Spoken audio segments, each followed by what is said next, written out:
Okay, so whose idea was it to go live on Wednesday afternoons? That's what I'd like to know.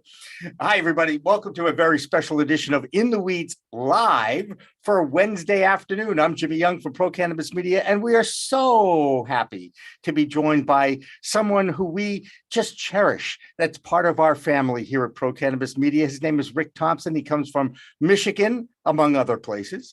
Rick, thank you so much for joining us here live on our LinkedIn Live Wednesday afternoon version of In the Weeds. Well, I so seldom get cherished, so I really am appreciative of being here today, Jimmy. Thank you for the invite. Oh, absolutely, Rick. And, this is only the third time that we've done a In the Weeds live on LinkedIn as we continue to try new platforms to share our format of news, information, talk, and educational content is the word, content, content, that's the word, about cannabis. And I know how to spell cannabis. Rick, tell us a little bit about your background in the cannabis world and the Michigan element to that. Well, I've been doing cannabis law reform since 2009. I was the spokesman for the Michigan Association of Compassion Centers, which was the first cannabis trade association in the state of Michigan. I've been a publisher and a writer and a journalist for many, many years on the subject of cannabis, and I'm currently on the board of directors of Michigan NORML, the Redemption Foundation, the Cannabis Caucus of the Michigan Democratic Party, Cannabis Freedom Coalition, and was just named to John Sinclair's foundation as a trustee to help preserve his enduring legacy in the eventual time that he passes from this earth. Well, first of all, congratulations on that. Thank you. Yeah, you are the man when it comes to Michigan cannabis. And I will say this about you and your Jazz Cabbage Cafe, which is a program that we on Pro Cannabis Media carry live every Tuesday at 4 p.m. Am I accurate? Is that accurate? It is. Yes. Thank you for doing so. Well, no, but I've been watching and I've been seeing some of the characters. Now, can you introduce us a little bit to those that perhaps aren't familiar with the characters, like Mr. Hash Bash, for instance? I'm going to pick on him because he's the one I remember the most. First of all, to those who perhaps are not as enlightened as we are at PCM TV on what is Hash Bash, explain the role that Hash Bash has played in the Michigan cannabis universe. Well, of course, Hash Bash has played a role in the American cannabis experience. It's been going strong for 50 years now, since the 70s.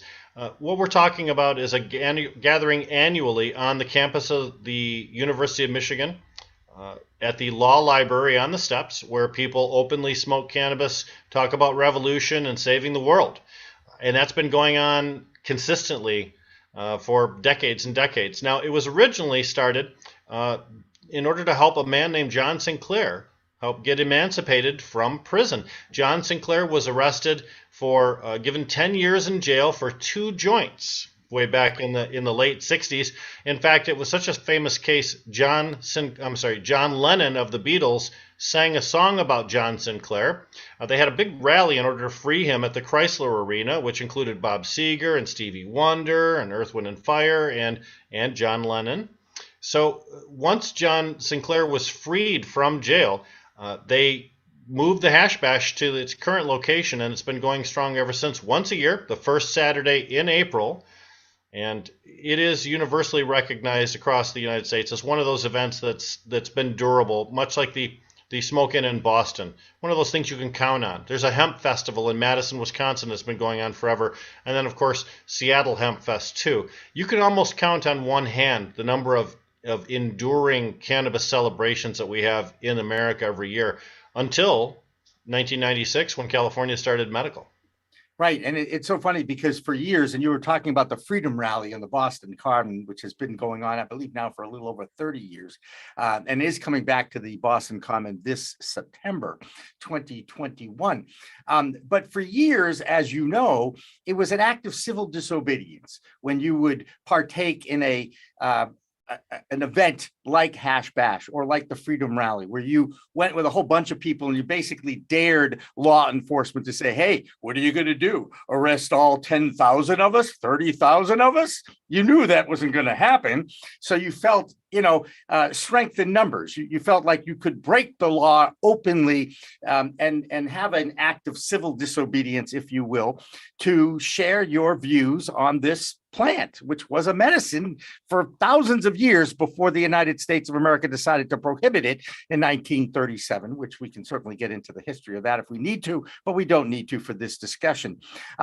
One of the reasons why I like doing these midweek live discussions is you have an opportunity to take a look at the news that is breaking and news that we tend to do on a regular basis here on Pro Cannabis Media. Weed Talk News is our weekly news report. Rick Thompson does the Michigan Cannabis Report for us every week, and we thank you for your insight and your.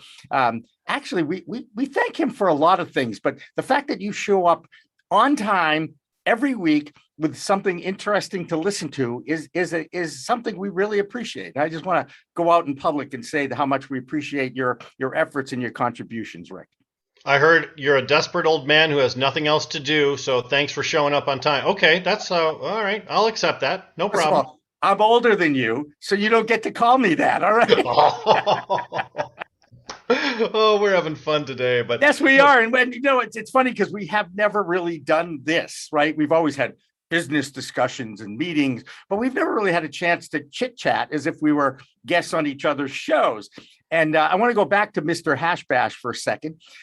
Tell us a little bit about the characters that you have on your show on a regular basis on Tuesdays that we carry here. And by the way, are also available on demand on our PCM TV platforms, as it were. Pretty sure those people just consider themselves people, not characters, but I like to think of them as characters too. Jamie Lowell is my co-host for Jazz Cabbage Cafe. He and I are best friends for about a decade now, and we've done a lot of cannabis law reform together. We also have Deborah Young, who's a regular on there too. She's one of the founders of Jazz Cabbage Cafe. Deborah's a notorious activist in the Democratic Party for a long time and was also a board member of the MI Legalize movement, which was successfully able to get cannabis legalized in the state of Michigan in 2018. We also sometimes feature Jim Salame. Jim Salame is an Ann Arbor guy. He's one of those folks from Decriminalized Nature Ann Arbor that helped get entheogenic substances legalized for use within the city of Ann Arbor, which then eventually expanded out into the entire county. Now with Decriminalized Michigan, he's trying to get entheogenic substances approved on a statewide level as opposed from municipality to municipality. He does a show called the Entheo Show where they focus specifically on entheogenic substances like mushrooms. Okay, right. I was going to say, define that fancy word as mushrooms. Is that what we're talking about? Well, now, that's something we may not agree on. Okay. Perhaps because I'm not enlightened with this substance. Okay. And a lot of my friends growing up always felt, oh, Jimmy, you got to do shrooms, man. They're unbelievable. You'd be great on shrooms. Oh my God, that'll be funny. Never did them. Okay. And I believe now that the argument of another plant medicine, psilocybin in this particular case, which isn't as fancy a word as the one you used, because I've never heard that word before. So I just decided to use the fancy word I know. And the point is, one of the biggest myths of cannabis is it's a gateway drug.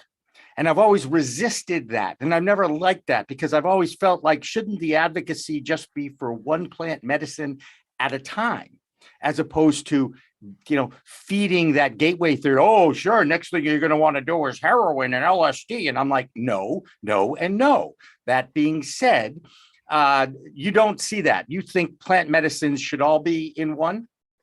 Well, I think we should treat plant medicines as they are scientifically designed to be treated. Let's group like things together and let's treat them the same, and then let's take things that aren't the same and treat them differently. What we're seeing now is that psychologically, science is advancing to the point where entheogenic substances, which is that fancy word, entheogens are now being considered to help people with schizophrenia, with post-traumatic stress disorder. And you're absolutely right, Jimmy, to say that part of the reason why we're so enlightened about some of those additional plant medicines is because of the progress that's been made from cannabis law reform. People wouldn't even consider mushrooms because they consider that way more dangerous than cannabis. But now if you consider cannabis to be not dangerous, well, those mushrooms, they're not as dangerous as you may have thought they were either. And now that science is backing up some of the things that we as individual consumers already knew about these substances, it becomes more socially acceptable. And what we're talking about is a lot of experiences that create a big pool of anecdotal evidence, but that doesn't really convince lawmakers. It's only when they get the proper science the lawmakers are convinced. So right now we see the citizenry has advanced faster than government has as far as acceptance of those substances. And this just into the PCM newsroom, Gallup poll finds almost half of U.S. adults have actually tried marijuana. Yeah. Were you shocked? Actually, that's the second time Gallup has come up with that result. They did that a couple of years ago prior to COVID as well. So, and not a surprise headline. No, it's not. When you take a look at some of the studies that are done, recognize that oftentimes surveys are questionable. Are they landline surveys? Are they mobile surveys? Are they human surveys where someone stands on a corner and only talks to the people that walk past them? But when you see survey after survey after survey pointing to the fact that there are far more people that have been cannabis consumers on the down low for decades, and they're just now being able to feel comfortable to reveal that, you really understand exactly how important cannabis has been to the development of the United States of America. But you also understand, Jimmy, exactly how not dangerous cannabis is when you consider the true number of users out there. You look at your newspapers or your news feed, you don't see things like stone driver causes 15-car pileup or stone driver commits a homicide.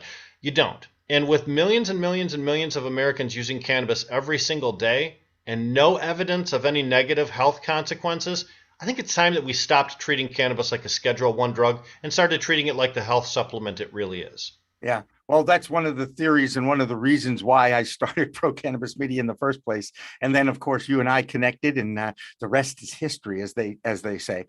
Another headline that has come across my desk this afternoon is CBD now clearly linked to reduced alcohol consumption. And, you and I may look at that headline and say, CBD, why not THC? Or both has, and what is the role in the future of the alcohol industry with the cannabis plant? What's your feeling about that? And don't you think it's just inevitable that ultimately the regulatory board in the United States, the Alcohol Beverage Commission, will be the one that oversees cannabis consumption? Or am I reaching here? I think you're reaching a little bit. The Food and Drug Administration is where the Schumer bill puts responsibility for the cannabis industry at that point. And the Food and Drug Administration's been very cautious about allowing cannabinoids to be mixed into foodstuffs. They're very, very mean on CBD right now. One of those other articles you may have seen recently talks about how the FDA has just cracked down and denied an application for two different groups to include CBD into consumable products. It's a tough sell. And when you talk about the potentially intoxicating effects of a cannabinoid alongside the absolutely intoxicating effects of an alcoholic beverage, federal regulators are going to have a hard time saying yes to that, even though normal consumers would probably just do that out of happenstance. Right. And that's why I actually put it out there as the ABC as opposed to the FDA, because I don't like the FDA. I think the FDA is more corrupt than anything right now. I don't think they understand what to do with this product in the beginning, let alone its future use. And they still can't figure out hemp, Rick.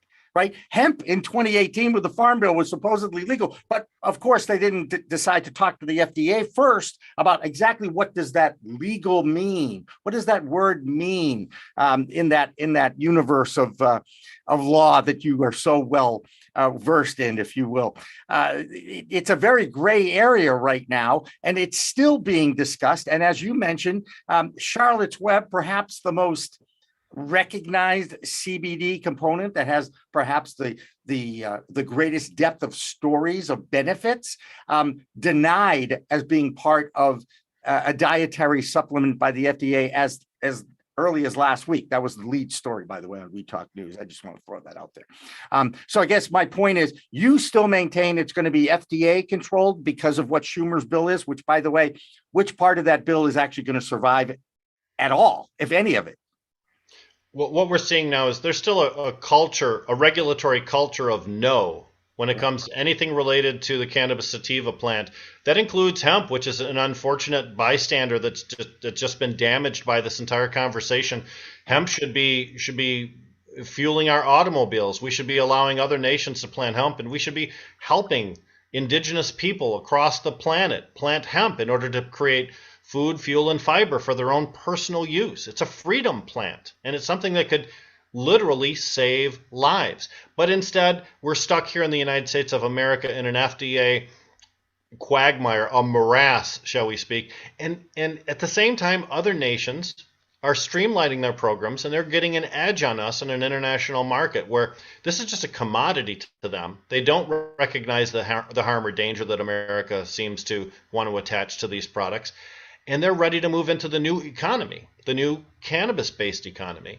And we are just slowly dragging ourselves in there. Part of that's due to our system. Part of that's due to the anti-cannabis lobbying forces that have been present in every single state of the union and are present in Washington, D.C., lobbying for no or for weak cannabis laws to be enabled on a federal level. Yeah, it's funny how we haven't quite come in contact with a lot of those people. They exist, though. And are they mostly fueled by big pharma, substance abuse communities? Where are those lobbyists, and where are they hiding these days? Well, you'll find them in two different flavors. One flavor is the we absolutely hate it, don't do anything. And the other flavor is we like it, but only for big business. For example, North Carolina's looking at a potential bill right now that would allow only 10 cultivators throughout the entire state. You remember in your history that Ohio tried a cultivation situation like that to legalize cannabis, and their voters rejected it. Voters in Arizona also rejected an improper legalization proposal before they approved adult use later on. So you're seeing a lot of folks out there that are saying, slow down on cannabis, just give it to the big guys. Those people we can deal with. The people like Kevin Sabet, who say no to cannabis. They call cannabis the next big tobacco. They want no cannabis laws to be enacted, or if there are cannabis laws, they're prohibitive instead of empowering. So those people are very well funded. You're looking at one of the Kennedys, Patrick Kennedy, is one of the founding members of the SAM, which is Smart Approaches to Marijuana. Kevin Sabet, Dr. Kevin Sabet, is the front man for that. But they have state agencies in every state considering cannabis, and they're putting a lot of money into it. People used to think that it was the Koch brothers, KOCH, those guys, that were funding that stuff. It's uncertain where they're getting their funds now, since the Koch brothers seem to be looking more towards adopting a cannabis-friendly national program, although it would absolutely just benefit their particular business interest and would not empower home cultivation or caregiving of any kind. What's your, and I think we both recognize the medicinal qualities of this plant, whether it is the hemp-based one that doesn't have the THC, that is the intoxicating chemical in the plant, versus the cannabis sativa with the THC. And of course, I don't want to get into limits on THC, because that too has reared its ugly head. And yet I see states like Texas allowing Delta 8 THC to be legally sold and marketed in a state that's pretty anti-cannabis last time I checked, right? I mean, that's absolutely true. Yeah, there's so much confusion about Delta 8 right now.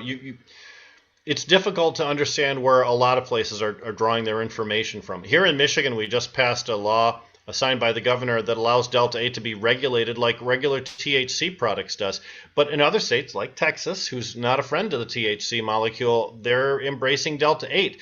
Delta 8 is traditionally considered to be, let's call it THC light. It has an intoxicating effect, but it's not to the degree of THC.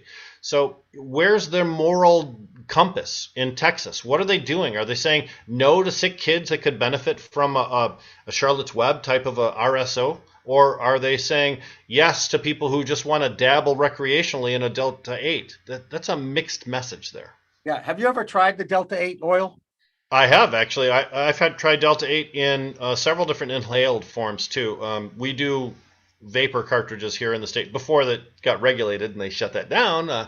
I've had some Delta 8. It's not bad.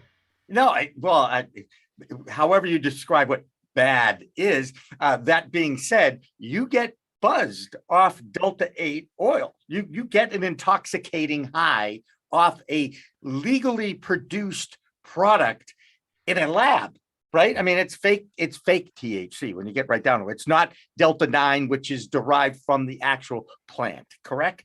You're absolutely right. Part of the problem with Delta-8 is the way in which it's extracted from plants. You can take, for example, a hemp plant that has predominantly CBD and doesn't have any THC or an immeasurable amount of it, and you can convert that CBD to Delta-8, but the process involves acid washes and difficult ways to split molecules apart and then reassemble them. And one of the reasons why Delta-8 is not on the market in Michigan, even though it's allowable, is because we haven't proven a successful way to manufacture Delta-8 that can pass testing and regulatory standards. So Delta-8 is very much a mysterious thing. Even though Dr. Rafi Meshulam discovered it, in the 60s back in Israel, no one ever really considered this until there were all these giant quantities of hemp sitting around not being able to be marketed. And finally, some genius said, you know what, we can take that hemp and turn something good out of it. Yeah. And that's where chemistry interfered. And that's human behavior. I mean, when you get right down to it, we're talking about human behavior with a product that has been used for thousands of years. Okay. Yeah. It was only made illegal in 1937. And then the Supreme Court basically said, well, that was wrong in 1969 when Timothy Leary went to the Supreme Court and said, hey, guys, this is unconstitutional. This was a medicine then, and it's a medicine now, and all this. And then Tricky Dicky comes along and he puts his Controlled Substances Act in, and he basically, used his racist and anti-hippie words to say, we don't want this as part of our society. Mr. Nixon, who's no longer had to resign in embarrassment because we figured out, hey, guess what? This guy was a crook, wasn't he? He didn't want to be, but he sure was one, wasn't he? And he still made it all the way to the presidency. Let's not regress, shall we? Let's move forward. I want to ask you, have you, with all this green rush, with all the money now that's being attached to the cannabis industry, with the investment dollars that are in place, with the stock market in Canada now trading stocks, with companies in the United States of America like Leafly and Weedmaps going public, and has the stigma, is it starting to come down? Are people starting to recognize and read about the science and research that's driving this?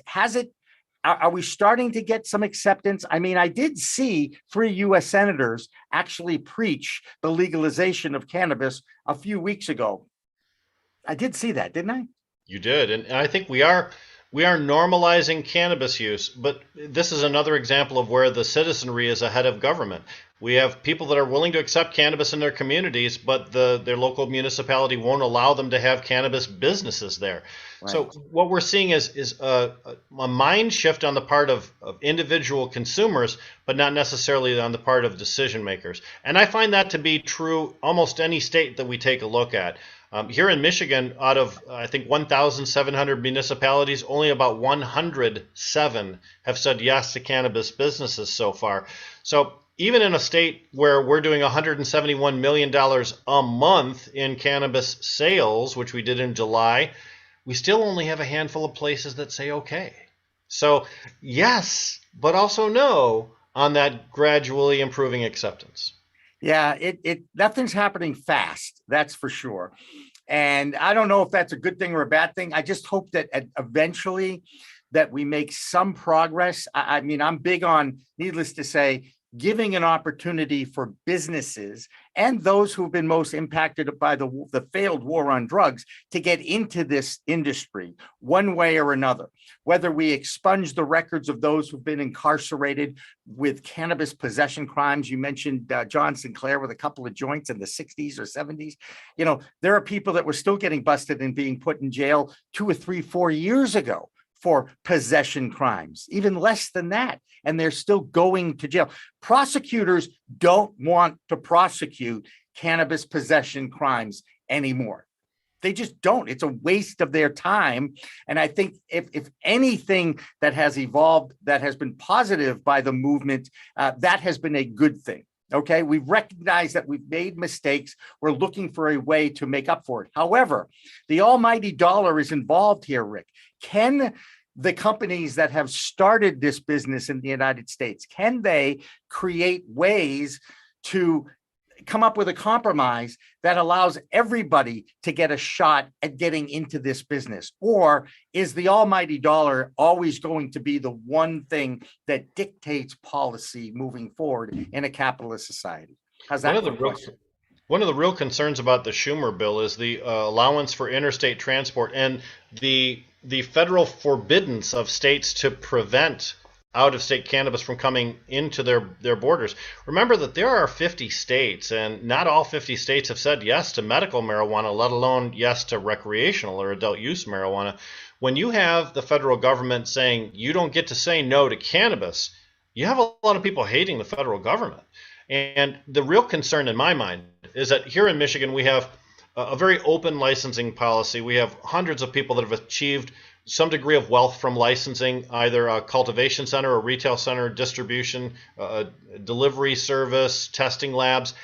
If you open things up on a national basis, it's entirely possible you could have a couple of centers in Colorado or California supplying most of the quantity of cannabis across the United States of America, and really destroy all of the small business successes that we've seen, not just in Michigan, but in other states too: Illinois, Ohio, Massachusetts, Florida, some of those, Oklahoma specifically. Wow. We have to be cautious about the federal program that we put in. But the biggest danger comes from those big money interests convincing lawmakers in Washington, D.C. that the only way to do this is to have everything tested to one standard and have everything done on one particular level. That's a trap, because the standard in Massachusetts for testing is lower than the standard in Michigan. Michigan has some of the toughest standards in the United States. But I still believe Massachusetts has safe cannabis. Just because their testing standards are lower doesn't mean that it's unsafe. So whose standards do you adopt on a federal level? And which states have to make compromises that they're not willing to do in order to get federal legalization? The best way to do it, Jimmy, the way that defeats that whole big money lobby, is to let individual states do their own thing. Just remove it from the schedule of controlled substances and do not attach federal taxes to it. Do not attach federal regulatory schemes. Just take it off the schedule and let states do their own thing.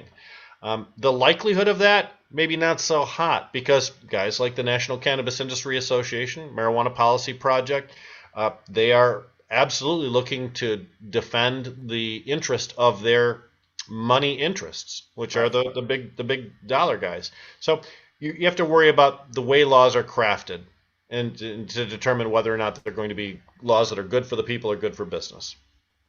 First of all, I want to go back to something you said about the testing standards.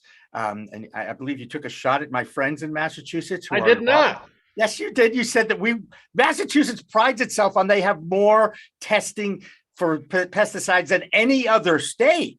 Okay, that's what they look. These are what the laws were said. When I talked to MCR labs and other testing labs in this state, they say, we test for more pesticides in our state than any other state. So I guess my question to you, right back at you, is who's right here? Well, I don't know that there is a right, Jimmy, because what's the standard for tough testing? Is it the number of things you test for, or is it a restricted way in which you can test, which eliminates some of those marginal testing things? In Michigan, we just eliminated one particular testing methodology because it just wasn't yielding good results. So we're still in the process of getting it right. Everybody is. So I don't think it's right for us to attack each other over testing, my friend Jimmy. Yeah. By the way, I didn't feel attacked. I just thought it was interesting because when I talk to the labs, they all say, well, we have the strictest testing in the nation. And, I'm pretty sure when I had an opportunity to talk with Steve Hoffman, who's the head of the cannabis board, he said the same thing, because we wanted to put together, so that the people that had access to the medical cannabis had the best tested product. And I'm like, okay, as someone who hasn't access to it, I'm certainly happy about that. When I go into a dispensary and I purchase, I'm confident that it's been tested properly and all that.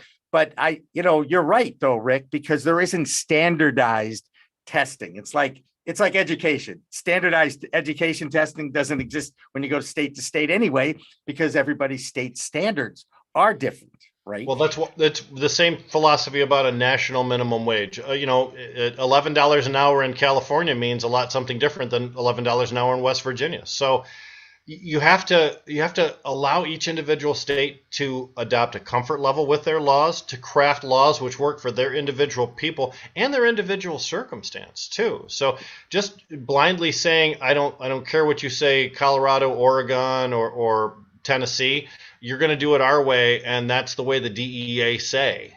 Right. It's just not a program that people are going to accept. And let's never ever forget that there is an overwhelming, overpowering, and all-pervasive illegal market in cannabis, which everyone has access to. I don't care whether you know the guy or you don't know the guy. Everybody can access that. And participation in the regulated market is optional. Yeah. Optional, not mandatory. Right. Let me ask you a question. We talk about interstate commerce, and you talked about California and the legacy market. I like it. I like the legacy market, right? As a euphemism for the non-legal market. I got a message on Messenger, right? Messenger, another social media platform. The guy's selling me weed on Messenger. Mm-hmm. Okay. And he's asking me to make an order through Messenger, which I think is a Facebook owned property. Am I right? Right. And yep. And yet that came across my Messenger list today. And I'm like, he's got ounce rate card. He's got the tinctures. He's got the concentrates. And then of course there's this little line at the end. Remember, this is not legal. This is not allowed by law. Okay. So basically he's soliciting me. Can't believe he actually found me and knew that I was a user of, and is now soliciting me to buy from him, which I did not do. And I definitely enjoy my medical program that I support, and the supporting sponsor of our show. It's Revolutionary Clinics, the #1 medical program, dispensary in Massachusetts. So I always try to give them a plug because, but I want to end with this one comment about media coverage. Okay. Whenever the industry does something wrong, and whoever that guy is that was soliciting me, as far as I'm concerned, is doing something wrong, it waves a flag, and it shows that the industry can't police itself, or at least feels like they're not following the rules that they've been given an opportunity to follow.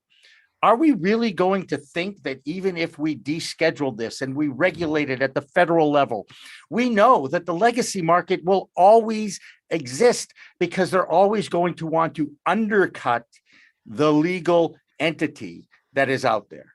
And that is human behavior, isn't it? Well, let me ask you a question. You ever receive a phone call offering to extend your warranty on an automobile that you may not even own any longer? Now, do we blame the automakers for that call? No, right. Jimmy, we do not. You won't see it in the media as a lead story, but you will if it's cannabis. That's what bothers me. Yeah, right? It should bother you because really there's a double standard. But the fact is, when you look at the culture of cannabis use, we're coming out of a system where most of us have been using cannabis on an illegal nature for decades. And in fact, everybody in the United States using cannabis right now is still breaking federal law. So the culture of the cannabis industry is that laws, optional if I choose to, that's cool. If I choose not to, also cool. So it's disingenuous for a person to say, I want everybody to automatically start following these laws, which are not always clear, are still in construction, and sometimes don't really even make sense. Right. So this is a process. We're in the middle of making mud, all right? And It's still water and dirt. Right. When we finally make mud, everybody will understand it, and it'll all be the same. But for right now, it's going to be confusing. And let's not judge too harshly those people who are trying to use entrepreneurial spirit in order to capture a couple of bucks in a time when Americans are really suffering on an economic basis. In the middle of a pandemic, I find it hard to criticize anyone who's out there hustling to make a buck. I can appreciate that there are cannabis laws, and we need to protect the people that are utilizing cannabis in a regulated way. But we also shouldn't be putting anybody in jail for a plant, no matter how ill-composed their messenger system is for you. Absolutely. And those that are behind bars still to this day for cannabis possession crimes need to get out. It is time, and that's one of the reasons why I support Senator Cory Booker's comments at that news conference, basically saying this is a social justice bill more than anything else. And he is 100% correct on that. There is definitely a banking part of that, however, that has to be part of this, as well as perhaps descheduling it once and for all. Rick Thompson, how do people get in touch, and how can they follow the Jazz Cabbage Cafe and your work, sir? How do they find you if you want to be found? Well, Jazz Cabbage Cafe is broadcast on all podcasting streams, iTunes, Spotify, Buzzsprout, all of those things. Yep. Also on YouTube and Facebook. You can catch us every Tuesday from 4 to 6 p.m. I also do a Wednesday show from 1 to 2 p.m. called 420 Post, which is exclusively business-centric. It's focused on the Michigan community. You can find that in those same social networks too. Or you can read my writings every month in the Rolling Paper magazine, as I'm a columnist. Catch me on thesocialrevolution.org online, as I do sometimes pen some opinion pieces. But I'm pretty accessible, Jimmy. I mean, they can always reach out to you if they want to get a hold of me, right? Yeah. And then we are starting to share our contacts, which I think is the beautiful thing about this plant, which is all about bringing us all together for a common cause. Correct? Yeah, I agree with that. Thank you, sir. Good said. All right, there's Rick Thompson, and he is a regular on our We Talk News program. You can also see that Jazz Cabbage Cafe on Pro Cannabis Media TV, which we do stream live 24/7 on Roku and on Apple Plus app. And you can also easily find it on procannabismedia.com. So for Rick Thompson, everybody here at Pro Cannabis Media, remember, it's a whole new world of weed out there. Use it responsibly. Thanks for watching. Thanks for listening to another live edition of In the Weeds with Jimmy Young. We'll see you next time here on PCM TV.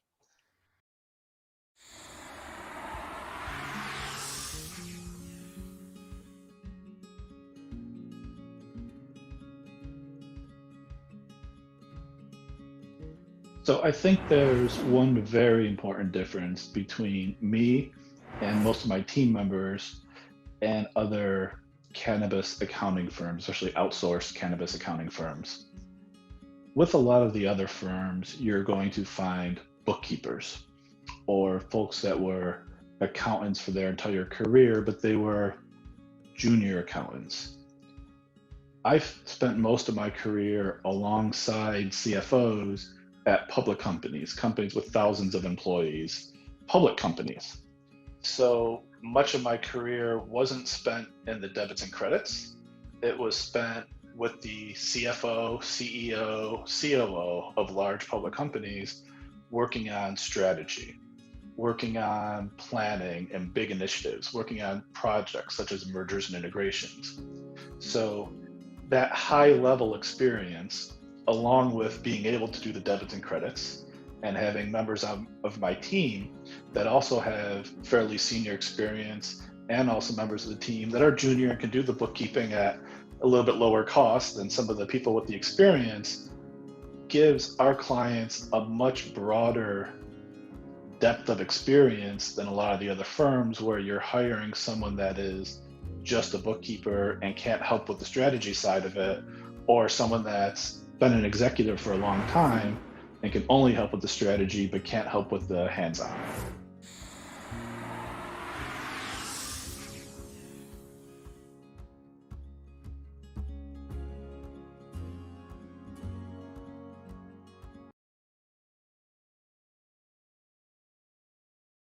Pro Cannabis Media Programming and PCM TV is supported by Revolutionary Clinics, Massachusetts' #1 medical dispensary where the patient comes first, and by Salient Systems for Video Surveillance. You've got regulations, Salient has solutions for your security needs. And by Accounting Buds, your #1 CPA specialist for the cannabis industry. And by Artery Pay, easy, cheap, fun, and legal, just like cannabis should be.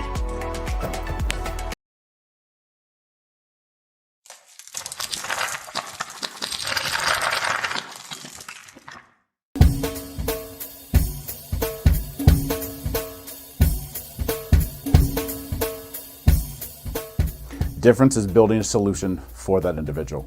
not just a custom, here's a box, here's a video, here's how you make your VMS. We custom design and custom build every situation for exactly what the customer needs. And we keep the cost low. We have multiple tiers, as far as what you're looking at on the cost side of things. If you want a one-time, where you just pay one initial cost, we have that. If you want to maintain your system and have the highest protection and highest capabilities and highest upgrades at all times, we have different plans for you. But we scale it so it's scalable and affordable 100%.